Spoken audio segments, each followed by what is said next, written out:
Hello, everyone. Thanks for joining us. The company responsible for underwater rescue in the Seacor Powerlift tragedy is being sued for the first time. Family of a man found dead inside the ship claim they did not act fast enough to save lives. News 10's Neil Zarang is in the studio with more details. Neil. Tracy Wallingsford was found 3 days after the Seacor Power capsized. His attorney believes he survived the initial crash and went into an air pocket inside the ship to survive. Tracy Wallingsford was found in the engine room, and the autopsy shows he had burns on his leg.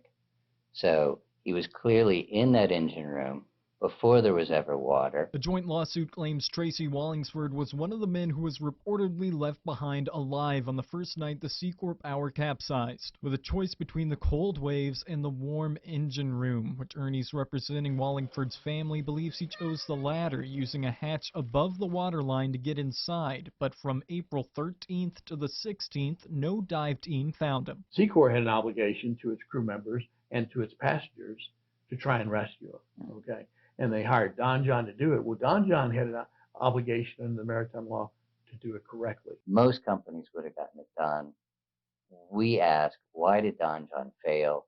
And we have the evidence already that we think shows that failure. Lansden and Diskin's lawsuit against Don John Marine and Don John Smith say they were negligent in their rescue operations, failing to properly coordinate, have an adequate rescue plan, and effectuate an appropriate rescue. This is not about the divers, okay? The leadership failed, and they failed the divers. The divers that we've talked to wanted to succeed.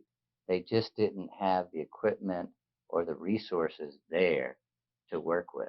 Wallingsford is one of 2 men found dead inside the lift boat by divers. His widow's lawsuit alleges with a better plan and better equipped dives, Tracy would have made it. They're on 24-hour notice to come rescue. And here is a vessel 3 miles off the safety of the jetties of Port Fourchon. He's not here, and he should have been. Wallingsford was from Franklin Parish and leaves behind a daughter and grandchildren. As you saw, one possession recovered from his body was a watch set with a timer waiting for his rescue. Neil Zarang, KLFY News 10.